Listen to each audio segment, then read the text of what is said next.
Hello, എന്തൊക്കെയുണ്ട് വിശേഷം? എല്ലാവരും സുഖമായിരിക്കുന്നു എന്ന് വിചാരിക്കുന്നു. ഇത് നമ്മുടെ 54-ാമത്തെ പാർട്ടാണ്. എന്നാൽ നമുക്ക് സ്റ്റോറിയിലേക്ക് പോയാലോ? ഡോറിൻ്റെ അരികിലെത്തിയതും വർണ്ണ അതേപോലെ തിരികെ വന്നു. അവൾ അവൻ്റെ നെറ്റിയിലും കവിളിലുമായി പടർന്ന സിന്ദൂരം തുടച്ച് അലങ്കോലമായി അവൻ്റെ മുടി ഒതുക്കി വെച്ചു. ശേഷം അവൻ്റെ ചുണ്ടിൽ അമർത്തി ചുംബിച്ചു. കുറച്ചു നേരം അവർ പരസ്പരം അകന്നും മാറാതെ അങ്ങനെ തന്നെ നിന്നു. ദത്ത, ഞാൻ പോവാട്ടാ, അവനോട് പറഞ്ഞു വർണ്ണ താഴേക്ക് പോയി. വർണ്ണ താഴെ അടുക്കളയിൽ വന്നപ്പോൾ കറിക്കരിയുന്ന ശീലുവിനെയും തേങ്ങ ചിരുന്ന ഭദ്രനെയാണ് കാണുന്നത്. വർണ്ണ മോളെ! വർണ്ണയെ കണ്ടത് അവർ രണ്ടുപേരും ഒരേ താളത്തിൽ ദയനീയമായി വിളിച്ചു. ഇതെന്ത് രണ്ടുപേർക്കും പതിവില്ലാത്ത ശീലങ്ങളൊക്കെ? വർണ്ണ ചിരിച്ചുകൊണ്ട് അവരുടെ അരികിലേക്ക് വന്നു. പഠിക്കേണ്ട കാലത്തും പാവം നിഷ്കളങ്കായ രണ്ട് പെൺകുട്ടികളെ 4 അടുക്കള ചുവരി തളച്ചിടാൻ നോക്കുന്ന ഭൂർഷശ്രീ ചെറിയമ്മോട് ചോദിക്കു വർണ്ണ. ഡി, ആരടി നിങ്ങൾ അടുക്കളയിൽ തളച്ചിട്ട്? കറി ഇളക്കുന്ന ചെറിയമ്മ തവി അവൾക്ക് നേരെ ഓങ്ങിക്കൊണ്ട് ചോദിച്ചു. വേറെ ആര്? അമ്മ തന്നെ. മാങ്ങ മുറിച്ച് തരാൻ പറഞ്ഞു വന്ന് ഞങ്ങളെ കൊണ്ട് പണിയെടുപ്പിച്ച് കൊല്ലാൻ നോക്കിയത് അമ്മയല്ലേ? പിന്നെ ഒരു തേങ്ങ ചിറങ്ങോളേക്കും നീ അങ്ങ് മരിക്കല്ലേ? ശരിക്കും എന്താ സംഭവം? മാങ്ങ മുറിച്ച് ഉപ്പും മുളകും എടുത്തിട്ട് വരാന്ന് പറഞ്ഞു പോയതല്ലേ നിങ്ങള്? അതെ, ഞങ്ങൾ ഈ അമ്മയോട് ഈ മാങ്ങയൊന്ന് മുറിച്ച് ഇച്ചിരി ഉപ്പും മുളകും ഇട്ട് തരാൻ പറഞ്ഞതിന് ഞങ്ങൾ ചീത്ത പറഞ്ഞു. പോരാത്തതിന് ഈ തേങ്ങയും ഉപ്പേരിക്കുള്ള പച്ചക്കറിയും റെഡിയാക്കി തന്നിട്ട് പോയാൽ മതി എന്ന് പറഞ്ഞു. ഭദ്ര പറഞ്ഞു. എടി കള്ളി, അങ്ങനെയാണ് ഉണ്ടായേ. ഇവളുമാര് ഞാൻ പണി ചെയ്യുന്നതിനിടയിൽ വന്നിട്ട് മാങ്ങ മുറിച്ച് തരണമെന്ന് പറഞ്ഞു. അപ്പം ഞാൻ പണിത്തിരക്കിലാണ്, കുറച്ച് കഴിയട്ടെ എന്ന് പറഞ്ഞു. അപ്പം ഇവളുടെ ഒരു ആജ്ഞ 5 മിനിറ്റിനുള്ളിൽ മുറിച്ച് കൊടുക്കണം പോലും. ഞാനെന്താ ഇവളുടെ വേലക്കാരിയാ പറയുമ്പോഴേക്കും അങ്ങനെ ചെയ്ത് കൊടുക്കാൻ? അതുകൊണ്ടാണ് ഞാൻ 2 ഓരോ പണികൾ ചെയ്യാൻ കൊടുത്തേ. പഠിക്കുന്ന പിള്ളേരല്ലേ എന്ന് വിചാരിച്ച് കുറച്ച് സൗകര്യം കൊടുത്തപ്പോൾ തലയിൽ കയറണ. അതങ്ങനെ വിട്ടുകൊടുക്കാൻ പറ്റില്ലല്ലോ. ചെറിയമ്മ പറയുന്നത് കേട്ട് പറഞ്ഞ അവർ രണ്ടുപേരെയും ഒന്ന് ആക്കി ചിരിച്ചു. അമ്മ, ഞങ്ങളെ കൊണ്ട് മാത്രം പണിയിപ്പിക്കണേ. അവൾക്ക് ഒരു ജോലി കൊടുക്ക്, എനിക്കൊരു ജോലി താ എന്ന് പറഞ്ഞ് പാവം നിൽക്കുന്ന നിൽപ്പ് കണ്ടില്ലേ? അത് സാരില്ല, അവളവിടെ വെറുതെ നിന്നോട്ടെ. ഞാനോ? എപ്പോ? എന്ന ഭാവത്തിൽ നിൽക്കുന്ന വർണ്ണയെ നോക്കി ചെറിയമ്മ പറഞ്ഞു. അല്ലെങ്കിൽ ഈ വീട്ടിൽ പണ്ട് മുതൽ അങ്ങനെയാണല്ലോ, ഓരോരുത്തർക്കും ഓരോ നിയമാണല്ലോ. ആകെയുള്ള ഒരു അമ്മ ദത്തുപുത്രയെ ശരണം എന്ന് പറഞ്ഞ് നടക്കണു. പിന്നെയുള്ള ഒരു ചെറിയമ്മയ്ക്ക് ഇപ്പോൾ ഒരു മരുമകളെ കിട്ടിയപ്പോ എന്നെ വേണ്ട. ശീലു പരിഭവത്തോട് പറഞ്ഞു. വർണ്ണ മോളെ, പോയി ആ സിങ്കിൽ കിടക്കണ പാത്രങ്ങൾ കഴുകി വെച്ചേ. ശീലുവിന്റെ സംസാരം താങ്ങാനാവാതെ ചെറിയമ്മ പറഞ്ഞു.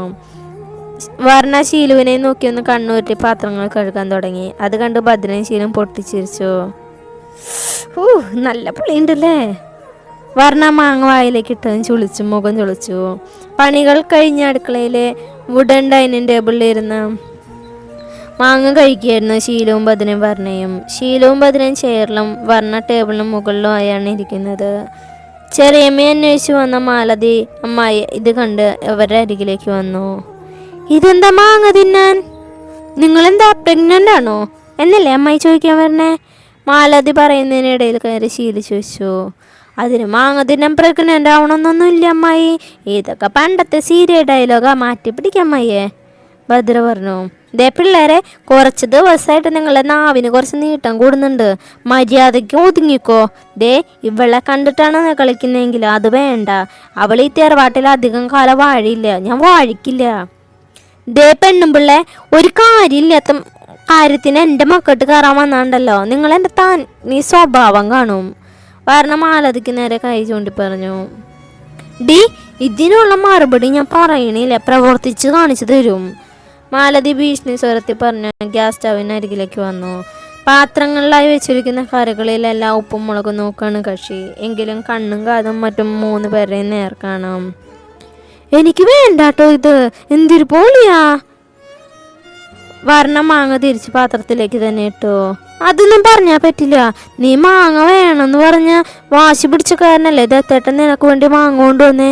ഈ സമയത്ത് ഇങ്ങനെ ഓരോ ആഗ്രഹങ്ങളൊക്കെ തോന്നും. ശീലു പറഞ്ഞത് അമ്മയുടെ കയ്യിൽ നിന്ന് തവി താഴെ വീണു. എന്താ നീ പറഞ്ഞേ? മാലതി പതർച്ചയോടെ ചോദിച്ചു. ഈ അമ്മായിയുടെ ഒരു കാര്യം, 3 പെറ്റ അമ്മായിയോട് ഇതൊക്കെ കല്യാണം കഴിയാത്ത ഞങ്ങൾ എങ്ങനെ പറഞ്ഞു തരാനാ? എന്ത് കാര്യം? എടി പറഞ്ഞേ, അപ്പം നീ വിശേഷത്തിൻ്റെ കാര്യം അമ്മായിയോട് പറഞ്ഞില്ലേ? ഭദ്ര വർണ്ണയെ നോക്കി ചോദിച്ചു. വിശേഷ? എന്ത് വിശേഷം? വർണ്ണയ്ക്കൊന്നും മനസ്സിലായില്ല. ഇടി വിശേഷം. ഭദ്ര ഒന്നുകൂടെ ഉറപ്പിച്ചു പറഞ്ഞു. ആ ഓ ആ വിശേഷം, അത് ദത്തനിപ്പോൾ ആരോടും പറയണ്ടെന്ന്, എല്ലാവർക്കും ഒരു സർപ്രൈസ് ആയിക്കോട്ടെ എന്ന് പറഞ്ഞു. അത് പറഞ്ഞു. ഫ്രിഡ്ജിൽ നിന്നും വെള്ളം എടുത്ത് കുടിക്കുന്ന ദത്തൻ വെള്ളം തലയിൽ കയറി ചുമക്കാൻ തുടങ്ങി. എല്ലാം ഒപ്പിച്ച് വെച്ചിട്ട് കൊച്ചു കളൻ അവിടെ മറഞ്ഞു നിൽക്കാം, ഇങ്ങോട്ട് വായേട്ടാ. ശീലു പറഞ്ഞത് ഞെട്ടൽ മാറാതെ ദത്തൻ ചുമച്ചുകൊണ്ട് തന്നെ അവരുടെ അടുത്തേക്ക് വന്നു. ഇപ്പം വന്നത് കൊണ്ട് കുറച്ച് മുമ്പ് നടന്ന കാര്യങ്ങളൊന്നും ദത്തൻ കേട്ടിരുന്നില്ല. അവൻ പറഞ്ഞയുടെ അരികിൽ വന്നു നിന്നു. ഇത് ഈ ഭദ്രപ്പച്ചിയുടെ വക. ഭദ്ര ഒരു മാങ്ങ കഷ്ണം എടുത്ത് അവളുടെ വായിലേക്ക് വെച്ചു. ദത്തനെ അമ്മായി ശരിക്കും കിളിപോയ അവസ്ഥയിലായിരുന്നു. ഇവര് പറഞ്ഞത് ശരിയാണോ ദേവാ? അമ്മായി അവനെ നോക്കി ചോദിച്ചു. ദത്തൻ അതേന്നല്ല എന്ന അർത്ഥത്തിൽ തലയാട്ടി. അമ്മായി പറഞ്ഞ രൂക്ഷമായി ഒന്ന് നോക്കി പുറത്തേക്ക് നടന്നു. ശേഷം പെട്ടെന്ന് എന്തോ ഓർത്ത പോലെ തിരിഞ്ഞു തന്നു. 4-5 ദിവസം മുമ്പല്ലേ നീ വയറുവേദനയാന്ന് പറഞ്ഞു നിലവിളിച്ചേ? അപ്പം ദൈവം പറഞ്ഞു നിനക്ക് പീരീഡ്സ് ആണെന്ന്. അപ്പോൾ എങ്ങനെ നീ പ്രഗ്നൻ്റ് ആവും? അമ്മായി സംശയത്തോടെ ചോദിച്ചു. ദത്തനൊഴിച്ച് 3 പേരും പൊട്ടിച്ചിരിച്ചു. അമ്മായിക്ക് ആദ്യം അത് കത്തിയില്ലേ? ട്യൂബ് ലൈറ്റ് ആണല്ലോ, തെറ്റു പറയാൻ പറ്റില്ല. പാവ അമ്മായി കുറച്ച് നേരത്തേക്കാണെങ്കിലും ഞെട്ടി പണ്ടാരടങ്ങി. ഭദ്ര ചിരിച്ചുകൊണ്ട് പറഞ്ഞു. മാലതി ചവിട്ടിത്തുള്ളി പുറത്തേക്ക് പോയി. ഏട്ടൻ ഒരുപാട് അങ്ങ് ചിരിക്കണ്ട, ഏട്ടനൊന്ന് ഞെട്ടിയത് ഞാൻ നല്ല വ്യക്തമായിട്ട് കണ്ടു, ഭദ്ര പറഞ്ഞു. ദത്തനൊന്ന് പരിങ്ങി. ദത്ത മാങ്ങ വേണോ? വർണ്ണ പെട്ടെന്ന് വിഷയം മാറ്റാനായി പറഞ്ഞു. ഏയ് വേണ്ട, ഇതെൻ്റെ വിശേഷമുള്ള ഭാര്യ തന്നെ കഴിച്ചോ. ഒരു കോൾ വന്നതും ദത്തൻ ഫോണും കൊണ്ട് പുറത്തേക്ക് പോയി. എടി ഇനി ശരിക്കും വല്ല വിശേഷവും?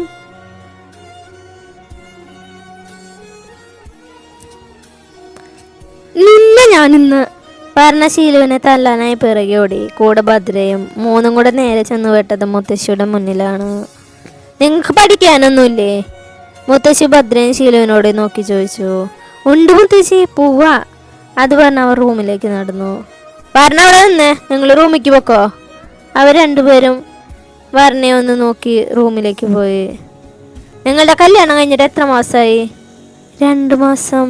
ഏത് ക്ഷേത്രത്തിൽ വെച്ചായിരുന്നു? ക്ഷേത്രത്തിലല്ല, സമൂഹ വിവാഹമായിരുന്നു. അവിടെ നിൽക്ക്, ഞാനിപ്പോൾ വരാം. ഒന്ന് അമർത്തി മൂളി മുത്തശ്ശി റൂമിലേക്ക് പോയി. കുറച്ച് കഴിഞ്ഞ് കയ്യിലൊരു മാലയുമായി മുത്തശ്ശി തിരികെ വന്നു. ഈ തറവാട്ടിൽ പഴയ ആചാരങ്ങളും അനുഷ്ഠാനങ്ങളും അതേപോലെ തുടർന്നു പോകണമെന്ന് എനിക്ക് നിർബന്ധമുണ്ട്. ഞാൻ ജീവിച്ചിരിക്കുന്ന കാലം അത്രയും അത് തെറ്റിക്കാൻ ഞാൻ സമ്മതിക്കില്ല. ഇവിടെ നിനക്ക് ഇഷ്ടമുള്ള വസ്ത്രം ധരിക്കാം, നിനക്കിഷ്ടമുള്ള രീതിയിൽ പെരുമാറാം. മറ്റാരെയും ഞാൻ അതിന് സമ്മതിച്ചിട്ടില്ല. നിനക്ക് ഇങ്ങനെയുള്ള ഒരു ഇളവ് തരാൻ കാരണം ദേവൻ ആലോചിച്ചിട്ടാണ്. അവന് നിന്നോടുള്ള സ്നേഹം എത്രത്തോളം ഉണ്ടെന്ന് അറിയാവുന്നതുകൊണ്ടാണ്. എന്ന് വെച്ചിട്ട് എല്ലാം നിന്റെ ഇഷ്ടത്തിന് വിട്ടുതരാൻ കഴിയില്ല. ദേവന്റെ ചെറിയ മുത്തശ്ശി നിന്റെ താലിയെയും സിന്ദൂരത്തെയും കുറിച്ച് ചോദിച്ചപ്പോൾ ഒഴിഞ്ഞു മാറാൻ വേണ്ടി മാത്രമാണ് ഇപ്പോഴത്തെ കുട്ടികളുടെ ഇഷ്ടങ്ങളല്ലേ അതൊക്കെ എന്ന് ഞാൻ പറഞ്ഞത്. നീ അവിടെ നിൽക്കുന്ന കാലത്തോളം ഇവിടുത്തെ ചില ചട്ടവട്ടങ്ങളൊക്കെ ഉണ്ട്, അത് അംഗീകരിച്ചേ മതിയാവുള്ളൂ. ഞാൻ പറഞ്ഞു വരുന്നത് എന്താണെന്ന് നിനക്ക് മനസ്സിലാവുന്നുണ്ടോ? അവൾ തലയാട്ടി. ഈ താലിയും സിന്ദൂരം എന്ന് പറഞ്ഞ് ഒളിപ്പിച്ചു വെച്ച് നടക്കേണ്ട ഒന്നല്ല. നിങ്ങൾക്ക് അതിൽ വിശ്വാസം കാണില്ല, പക്ഷെ എനിക്ക് വിശ്വാസം ഉള്ളതുകൊണ്ട് അതുകൊണ്ട് മറ്റുള്ളവരെ കൊണ്ട് ഈ തറവാട്ടിലെ മരുമകളാണെന്ന് പറയിപ്പിക്കരുത്. നിൻ്റെതാ ഈ താലി മാലയിലേക്ക് ഇട്ടേക്ക്. മുത്തശ്ശി കയ്യിൽ അത്യാവശ്യം വലിപ്പമുള്ള ഒരു ചെയിൻ അവളുടെ കയ്യിലേക്ക് വെച്ചു കൊടുത്തു. അയ്യോ ഇതൊന്നും വേണ്ട മുത്തശ്ശി, എൻ്റെ കയ്യിലുണ്ട്. അവൾ കഴുത്തിലെ മാല കാണിച്ചുകൊണ്ട് പറഞ്ഞു. ആ ചെയിൻ തിരികെ മുത്തശ്ശിയുടെ കയ്യിലേക്ക് തന്നെ വെച്ചു. അപ്പോഴേക്കും ചെറിയമ്മ അവിടേക്ക് വന്നിരുന്നു. ഇത്രയും വലിയ തറവാട്ടിൽ എൻ്റെ പേരക്കുട്ടിയുടെ ഭാര്യ ഇത്ര ചെറിയ മാല ഇട്ട് നടക്കുന്നത് എനിക്ക് കുറച്ചിലാണ്. അവൾ ആ മാല വാങ്ങാനായി മുത്തശ്ശി പറഞ്ഞു. വാങ്ങിച്ച മോളെ, മുത്തശ്ശി തരുന്നല്ലേ? ചെറിയമ്മയും മുത്തശ്ശിയെ പിന്താങ്ങി. എന്നാൽ ഞാൻ ദത്തനോടൊന്ന് ചോദിക്കട്ടെ? അതിൻ്റെ ആവശ്യമില്ല, ഇത് ഞാൻ എൻ്റെ പേരക്കുട്ടിക്ക് സ്നേഹത്തോടെ തരുന്നതാണ്. അതിന് മറ്റുള്ളവരെ സമ്മതം ആവശ്യമില്ല. ആവശ്യമുണ്ട്. അതെല്ലാം കേട്ട് വന്ന ദത്തൻ ഉറക്കെ പറഞ്ഞു. ഇവൾ എൻ്റെ ഭാര്യയാണ്, അതിൽ കൂടുതൽ ഒരു ബന്ധം ഇവളുമായിട്ട് ഈ തറവാട്ടിൽ ആർക്കും വേണ്ട. പിന്നെ എൻ്റെ ഭാര്യയ്ക്ക് മാല വേണമെങ്കിൽ ഞാൻ വാങ്ങിക്കൊടുക്കാനുണ്ട്.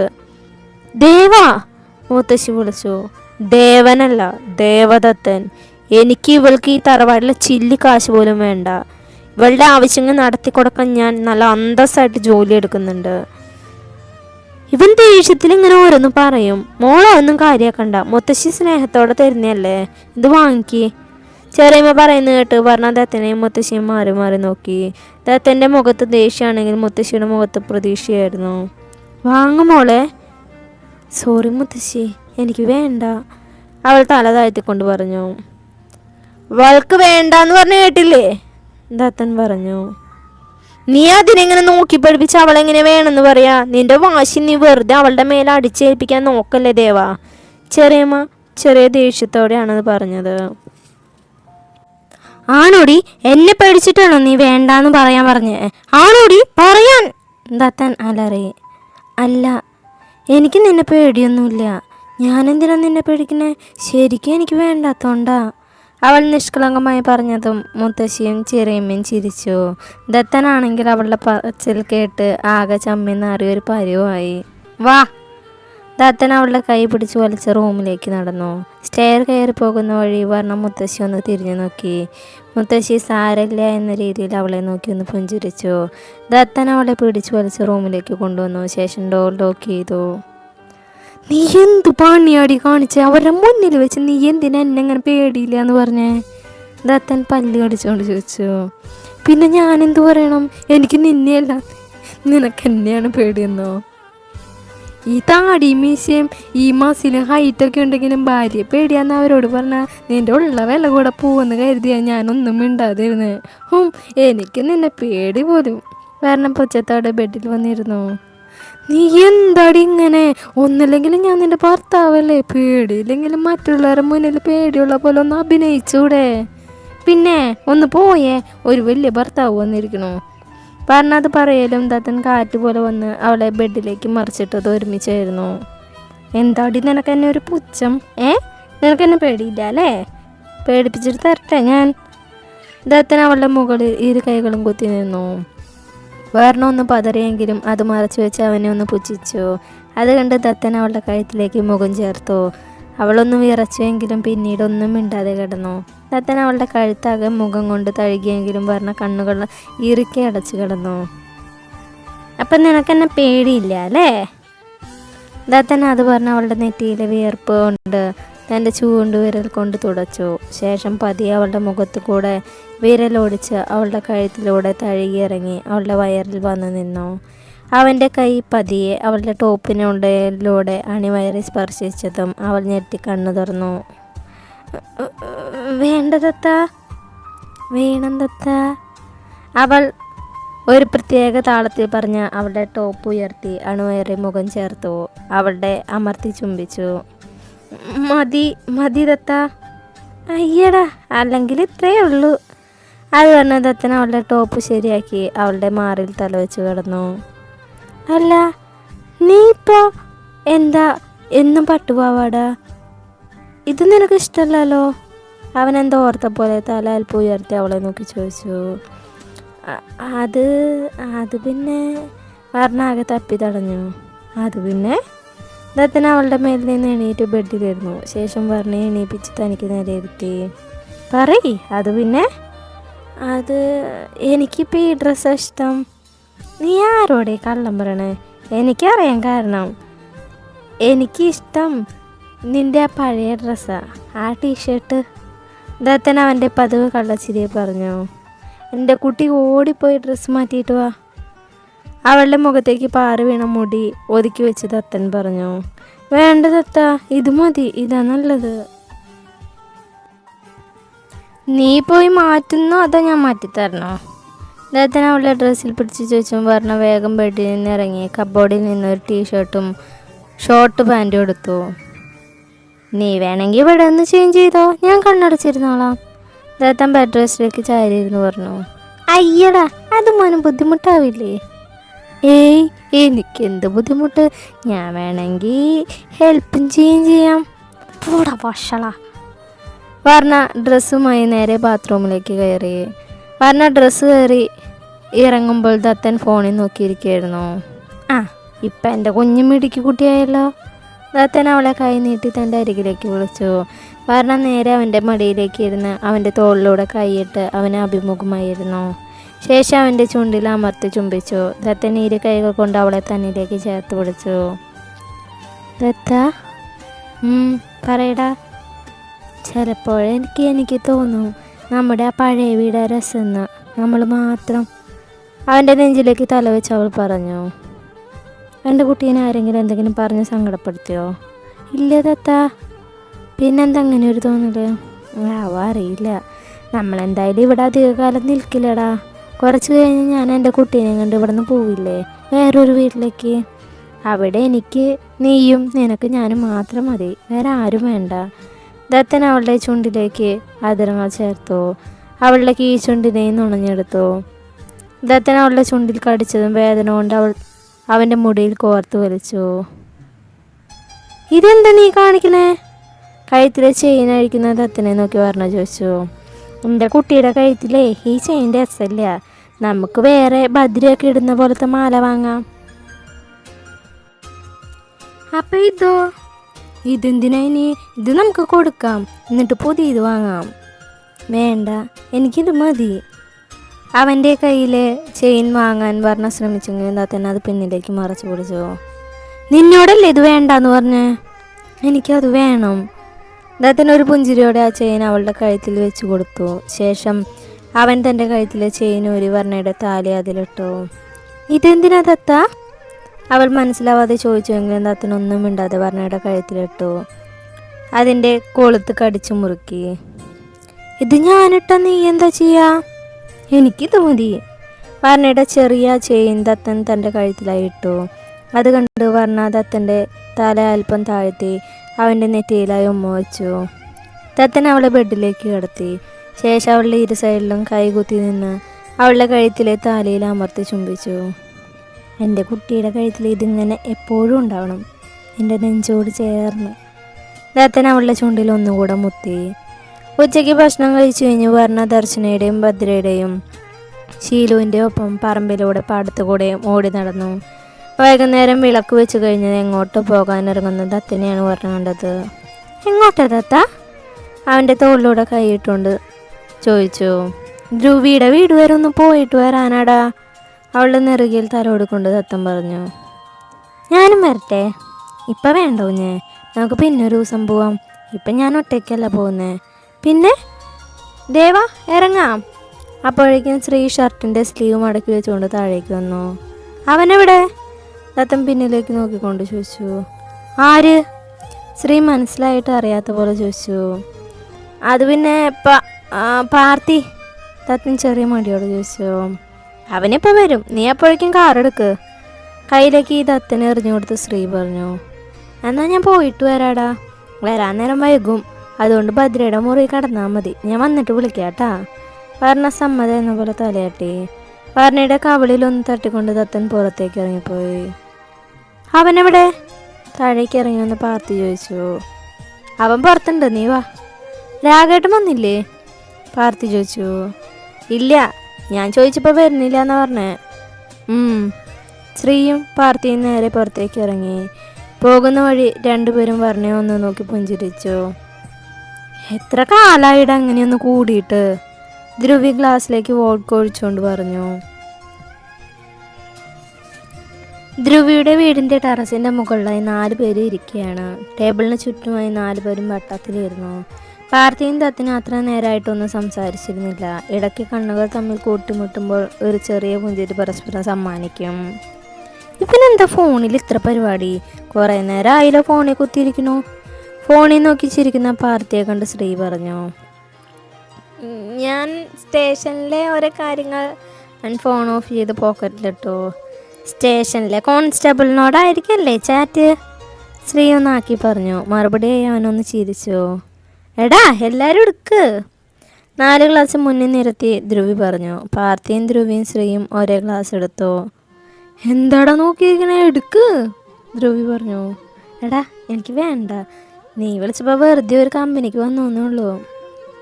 എന്ത് നിനക്ക് വേണ്ടെന്നാ? 2 മാസം മുമ്പ് വരെ ഫുൾ ടൈം താമര ദേവദത്തനായിരുന്നല്ലോ, ധ്രുവി അതിശയത്തിൽ പറഞ്ഞു. ഏയ് അതൊക്കെ പണ്ടല്ലേ, ഇപ്പം അതൊക്കെ നിർത്തി. ഉം, ഭാര്യയെ പേടിച്ചിട്ട് നിർത്തിയെന്ന് പറ. വരണം അത്രയും ഡേഞ്ചറാണോ? അതോ ഇനി ഇത്രയും കാലം കുടിച്ച് നടന്നുകൊണ്ട് ലിവറിന് കുറച്ച് അവധി കൊടുത്താണോ?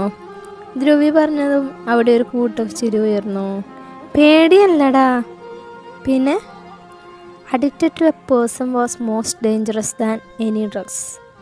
അത് കേട്ടതും പാർത്തി ചുണ്ടോട് അടുപ്പിച്ച ഗ്ലാസ് നേരെ ടേബിളിലേക്ക് തന്നെ വെച്ചു. അഡിക്റ്റഡ് പേഴ്സൺ, സ്ത്രീ ഒരു പുച്ഛത്തോടെ പറഞ്ഞ ഗ്ലാസ്സിലെ വോഡ്ക ഒറ്റയടിക്ക് കുടിച്ചു. നിനക്കെന്താടാ വേണ്ടേ? പാർത്തിയുടെ ഇരിപ്പ് കണ്ട് ധ്രുവി ചോദിച്ചു. വേണ്ട, ഞാൻ ഡയറ്റിലാണ്, ഇപ്പോഴാണ് ഓർത്തേ. കുറച്ചു നേരം അവർക്കിടയിൽ ഒരു മൗനം നിലനിന്നു. അഡിക്റ്റഡ് പേഴ്സൺ, ആ വാക്ക് മാത്രം 4 പേരുടെയും കാതുകളിൽ അലയടിച്ചുകൊണ്ടിരുന്നു. 2 പേരുടെ ചുണ്ടിൽ പുഞ്ചിരി വിരിഞ്ഞപ്പോൾ മറ്റു 2 പേരുടെ കണ്ണുകളിലും കണ്ണുനീരിൻ്റെ നനവ് പടർന്നു. ഒരു കോള് വന്നതും ദത്തൻ ചെയറിൽ നിന്ന് എണീറ്റ് ഒരു ഭാഗത്തേക്ക് നീങ്ങി നിന്നു. അവൻ ഫോണിൽ സംസാരിച്ചു കൊണ്ടിരിക്കുമ്പോൾ തന്നെ അടുത്തൊരു നിഴലനക്ക് അറിഞ്ഞതും ദത്തൻ തല ചെരിച്ചു നോക്കി. കൈവരി ചാരി തന്നെ നോക്കിയിരിക്കുന്ന ധ്രുവിയെ കണ്ടതും അവൻ ഫോൺ കട്ട് ചെയ്ത് അവന് നേരെ തിരിഞ്ഞു. എന്താടാ ഇങ്ങനെ നോക്കണേ? നീ എന്നെ ആദ്യമായിട്ട് കാണാണോ? അത് കേട്ട് ധ്രുവി ഉറക്കി വെച്ചിരിക്കാൻ തുടങ്ങി. നിനക്കെന്താടാ കുടിച്ചു ഉള്ള ബോധം കൂടെ പോയാ? ഞാൻ ആ പഴയൊരു കഥ ആലോചിച്ച് ചിരിച്ചതാ. ഒരു 2 മാസം മുമ്പ് രാത്രി ഒരു 10-12 മണി സമയം എൻ്റെ ഫോണിലേക്ക് ഒരു കോള് വന്നു. ധ്രുവി പറഞ്ഞു തുടങ്ങിയതും ദത്തൻ്റെ മുഖം പതിയെ മാറാൻ തുടങ്ങിയിരുന്നു. അവൻ്റെ മനസ്സ് പഴയ കാര്യങ്ങൾ തെളിഞ്ഞു വരാൻ തുടങ്ങി. എടാ ധ്രുവി, ഞാൻ ദുഷ്ടനാടാ, ചതിയനാടാ. ഞാൻ എൻ്റെ സ്വാർത്ഥതയ്ക്ക് വേണ്ടി ഒരു പാവം കുട്ടിയുടെ ജീവിതം നശിപ്പിച്ചു. എന്നോട് ദൈവം പോലും പൊറുക്കത്തില്ലടാ. നീ എന്തൊക്കെയാ ദേവി പറയണേ? സമയം എത്ര മണിയായിന്നാ? നീ നാളെ വിളിക്കും, നമുക്ക് നാളെ സംസാരിക്കാം. പ്ലീസ് ഡാ, ഞാൻ പറയുന്നൊന്ന് കേക്ക്, അല്ലെങ്കിൽ എനിക്ക് സഹിക്കാൻ പറ്റാതെ വല്ലതും പറ്റിപ്പോവും. നീ കുടിച്ചിട്ടുണ്ടല്ലേ? നീ ആദ്യം ആ കരച്ചിൽ നിർത്ത്. എടാ ഇന്ന് എൻ്റെ കല്യാണം കഴിഞ്ഞടാ. എന്ത്? കുടിച്ചു പോകത്തില്ലത്? നീ എന്തൊക്കെയാ പറയണേ? കുടിച്ചിട്ട് പറയുന്നല്ലടാ, ശരിക്കും എൻ്റെ കല്യാണം കഴിഞ്ഞടാ. ഇന്ന് രാവിലെ 10 മണിക്ക്. അതെങ്ങനെ? അതും ഇത്ര പെട്ടെന്ന്? അതൊക്കെ ഞാൻ പറയാം. അതിനു മുമ്പ് നീ എനിക്കൊരു വാക്ക് തരണം. അവളെ നീ കല്യാണം കഴിക്കണം. 2 മാസം കഴിഞ്ഞാൽ നീ വരുമല്ലോ. അപ്പം നിങ്ങൾ 2 പേരും തമ്മിലുള്ള കല്യാണം ഞാൻ നടത്തും. ഞാൻ കാരണം ആരുടെയും ഒരു പെണ്ണിൻ്റെയും ജീവിതം നശിച്ചുകൂടാ. എനിക്ക് പ്രായശ്ചിത്തം ചെയ്യണം ധ്രുവി. അവളെ വിശ്വസിച്ചേൽപ്പിക്കാൻ എനിക്ക് വേറെ ആരുമില്ലടാ. നീ അവളെ സ്വീകരിക്കണം. ഞാൻ അവളുടെ കഴുത്തിൽ ഒരു താലി കെട്ടുന്ന ബന്ധം മാത്രമേ ഉള്ളൂ, വേറെ ഒന്നുമില്ല. അതുകൊണ്ട് എനിക്ക് വേണ്ടി നീ അവളെ കല്യാണം കഴിക്കില്ലേ ധ്രുവി? കുഴഞ്ഞ ശബ്ദത്തിൽ കരഞ്ഞുകൊണ്ട് പറയുന്നത് അതിനെ കണ്ട് ധ്രുവി ഉറക്കെ ചിരിക്കാൻ തുടങ്ങി. ഇന്ന് ചിരിക്കാത്തടാ, എന്തെങ്കിലും ഒന്ന് പറയടാ ഡേഷ് മോനെ. ഓ, എൻ്റെ ചെവി ഇപ്പോൾ ഇനി ഡെറ്റോൾ ഒഴിച്ച് കഴുകേണ്ടി വരുമല്ലോ. ധ്രുവി തല കുടഞ്ഞുകൊണ്ട് പറഞ്ഞു. പറ ധ്രുവി, നീ അവളെ കെട്ടുവോ? ആടാ കെട്ടാം. ഇപ്പം നീ പോയി സമാധാനമായിട്ട് കിടന്നുറങ്ങാൻ നോക്ക്. അപ്പോൾ എന്നാ എൻ്റെ കല്യാണം? ഒരു 2 ദിവസം മുമ്പെങ്കിലും പറയണേ, എനിക്കൊന്ന് പാർലറിൽ പോയി ലുക്കാവാനാ. ധ്രുവിയുടെ ശബ്ദമാണ് ദത്തനെ ഓർമ്മകളിൽ നിന്ന് ഉണർത്തിയത്. ദത്തൻ അവനെ ദയനീയമായി ഒന്ന് നോക്കി. നീ എന്താടാ ഇങ്ങനെ നോക്കണേ? ചോദിച്ചതിന് ഉത്തരം പറ. എന്നാ ഞങ്ങളുടെ കല്യാണം? എടാ, അത് ഞാൻ അന്ന് അപ്പോഴത്തെ അവസ്ഥയിൽ. പക്ഷെ ഇപ്പം അങ്ങനെയല്ലടാ. എൻ്റെ എല്ലാ അവളില്ലാതെ എനിക്ക് പറ്റത്തില്ലടാ. ഞാൻ അവളെ അത്രയ്ക്ക് സ്നേഹിക്കുന്നുണ്ട്. അങ്ങനെ പറഞ്ഞ് എങ്ങനെ ശരിയാവും? സത്യം പറഞ്ഞ് ഞാൻ ഇപ്പോൾ വന്നത് പോലും പറഞ്ഞേ കാണാൻ വേണ്ടിയാ. നിൻ്റെ വാക്ക് കേട്ട് എൻ്റെ മനസ്സിൽ ഞാൻ നട്ടു വളർത്തിയ എൻ്റെ സ്വപ്നങ്ങൾ. ധ്രുവി പറയുന്നത് കേട്ട് ദത്തൻ്റെ മുഖം ആകെ വല്ലാതായി. എന്ത് പറയണമെന്നറിയാതെ അവൻ നിന്നു. അത് കണ്ട് ധ്രുവി വീണ്ടും ചിരിക്കാൻ തുടങ്ങി. എടത്തേണ്ടി, ഞാൻ വെറുതെ പറഞ്ഞതല്ലേ. എനിക്ക് എൻ്റെ സ്വന്തം അനീത്തിയാ. നീ അന്ന് എന്നെ വിളിച്ച് അങ്ങനെയൊക്കെ പറഞ്ഞപ്പോൾ തന്നെ കരുതിയതാ. പിന്നീട് നീ തന്നെ അത് തിരുത്തി പറയുന്നു. ഹോ, താങ്ക്സ് ഡാ. ദത്തൻ അവനെ ഇറുക്കി കെട്ടിപ്പിടിച്ചു. ശ്രീയുടെ ഉറക്കെയുള്ള ശബ്ദം കേട്ട് അവർ ടേബിളിൻ്റെ അരികിലേക്ക് നടന്നു. ശ്രീ കുടിച്ച ആകെ അലമ്പായിരുന്നു. ബോധമില്ലാതെ എന്തൊക്കെയോ ഉറക്കെ വിളിച്ചു പറയുന്നുണ്ട്. പാർത്തിയാണെങ്കിൽ അവൻ്റെ വാപ്പൂത്തി പിടിക്കാൻ ശ്രമിക്കുന്നുണ്ട്. ഈ കുപ്പി മുഴുവൻ നീ ഒറ്റയ്ക്ക് തീർത്താ? ധ്രുവി കുപ്പി എടുത്തുകൊണ്ട് ചോദിച്ചു. Vodka, I don't like it. I avoid. But Vodka likes me. I can't avoid. Shri കുപ്പി ഉയർത്തിപ്പിടിച്ചുകൊണ്ട് പറഞ്ഞു. ഡപ്പന്ന മോനെ, ഉള്ളതെല്ലാം കുടിച്ചു കയറ്റിയിട്ട് ബോധം കളഞ്ഞിട്ട് പാതിരാത്രി അവൻ്റെ KGF ഡയലോഗ് ഒന്നങ്ങോട്ട് തന്നുണ്ടല്ലോ. മര്യാദയ്ക്ക് വായടച്ചു വെച്ചിരുന്നു. താഴെ മുത്തശ്ശിക്കുള്ളതാ. ധ്രുവി ദേഷ്യത്തിൽ പറഞ്ഞതും ശ്രീ കരയാൻ തുടങ്ങി. ഡാ, ഇവനിങ്ങോട്ട് പോവാൻ നോക്കി, എനിക്ക് ദേഷ്യം വരുന്നുണ്ട്. എടാ, സമയം ഒരുപാടായി, ബാ നമുക്ക് പോവാം. ദത്തനും പാർത്തയും ശ്രീയെ താങ്ങി പിടിച്ച് കാറിനരികിലേക്ക് നടന്നു. ഡാ ശ്രീ, ശ്രീ. ബാക്ക് സീറ്റിലിരിക്കുന്ന ശ്രീരാഗിനെ ധ്രുവി തട്ടി വിളിച്ചുവെങ്കിലും അവൻ പാതി ബോധത്തിൽ പരിസരബോധമില്ലാതെ എന്തൊക്കെയോ പറയുകയാണ്. ഈ അവസ്ഥയിൽ ഇവൻ എങ്ങനെ വീട്ടിൽ കൊണ്ടുപോകും? അത് സാരില്ല, ഇപ്പം എല്ലാവരും ഉറങ്ങിക്കാണും. എന്നാൽ ഞങ്ങൾ ഇറങ്ങുക. അവർ യാത്ര പറഞ്ഞിറങ്ങി. തിരിച്ചു പോകുമ്പോൾ പാർത്തിയാണ് കാർ ഡ്രൈവ് ചെയ്തത്. ശ്രീ നീണ്ടു നിവർന്ന പിൻ സീറ്റിൽ കിടക്കുന്നതിനാൽ ദത്തൻ കോ ഡ്രൈവ് സീറ്റിലാണ് കയറിയത്. വീടെത്തുന്നവരെ അവർ പരസ്പരം ഒന്നും മിണ്ടിയില്ല. വീട്ടിലെത്തി പാർത്തി ശബ്ദമുണ്ടാക്കാതെ വാതിൽ തുറന്നകത്ത് കയറി. പിന്നിൽ ദത്തൻ ശ്രീയെ താങ്ങി പിടിച്ചു. ദത്തനും പാർത്തിയും ചേർന്നാണ് ശ്രീയെ റൂമിൽ കൊണ്ടുപോയി കിടത്തിയത്. എടാ, അവൾ എന്തിനാടാ എന്നെ വിട്ടുപോയെ? ഞാൻ തുറന്നു പറഞ്ഞിട്ടില്ലെങ്കിലും എനിക്ക് ജീവനായിരുന്നില്ലേ? ഞാൻ പറയാതെ തന്നെ അവളെല്ലാം മനസ്സിലാക്കുമെന്ന് കരുതിയാ ഞാനിപ്പം മണ്ടനായില്ലേ? ശ്രീ ബോധമില്ലാതെ ഓരോന്ന് വിളിച്ചു പറയുന്നുകൊണ്ടിരുന്നു, ഒപ്പം കരയുന്നുമുണ്ട്. എല്ലാം നാളെ രാവിലെ ആകുമ്പോഴേക്കും ശരിയാവും. നീ ഇപ്പോൾ ഉറങ്ങാൻ നോക്കൂ ശ്രീ. അപ്പം നിങ്ങൾ എന്നെ ഒറ്റയ്ക്കാക്കി പോവാലേ? എൻ്റെ ഈ സങ്കടവും കണ്ടിട്ട് കാണാത്ത പോലെ പോവാലേ? ഓക്കോ, നിങ്ങളുടെ റൂമിൽ സുഖമായിട്ട് കിടന്നുറങ്ങിക്കോ. ഞാനിവിടെ ഒറ്റയ്ക്ക് ഈ രാത്രി കരഞ്ഞു തീർത്തോളാം. ഇത് വലിയ മാറണായില്ലോ ദൈവമേ. പാർത്തി തലയ്ക്ക് കൈ കൊടുത്ത് ബെഡിലേക്ക് ഇരുന്നു. ദത്തൻ നേരെ ഫോണെടുത്ത് ആരെയോ കോൾ ചെയ്തു. ഹലോ, എന്താ ഏട്ടാ ഈ സമയത്ത്? ഏട്ടനെവിടെയാ? ഷീലു ചോദിച്ചു. ഞാനിവിടെ വീട്ടിലുണ്ട്, ശ്രീയുടെ റൂമിലുണ്ട്. അവളെവിടെ, ഉറങ്ങിയാ? ആ ഏട്ടാ, സമയം കുറേ ആയില്ലേ, അവൾ നല്ല ഉറക്കത്തില്ല. ഉണർത്തണോ? ഏയ് വേണ്ട, അവളെ തന്നെ കിടത്തിക്കോ. ഡോർ ലോക്ക് ചെയ്ത് കിടന്നോട്ടാ. രാത്രി പുറത്തിറങ്ങാൻ സമ്മതിക്കണ്ട. ശരി ഏട്ടാ. ഓക്കെ. തത്തൻ ഫോൺ കട്ട് ചെയ്ത് ശ്രീരാഗിൻ്റെ അടുത്ത് വന്ന് കിടന്നു. നിന്നെ രാത്രി കാണാതായി ഇറങ്ങി നടക്കുന്ന സ്വഭാവം വർണ്ണയ്ക്കുണ്ട് അല്ലേ? വർണ്ണ പാർത്തി ഫോണിൽ നോക്കിക്കൊണ്ട് ചോദിച്ചു. എത്ര പറഞ്ഞാലും കേൾക്കില്ല. അപ്പോൾ നമ്മുടെ ഇന്നത്തെ പാർട്ട് കഴിഞ്ഞു. നല്ലൊരു വീഡിയോ ആയിട്ട് നാളെ കാണാം കേട്ടോ. Bye, thank U.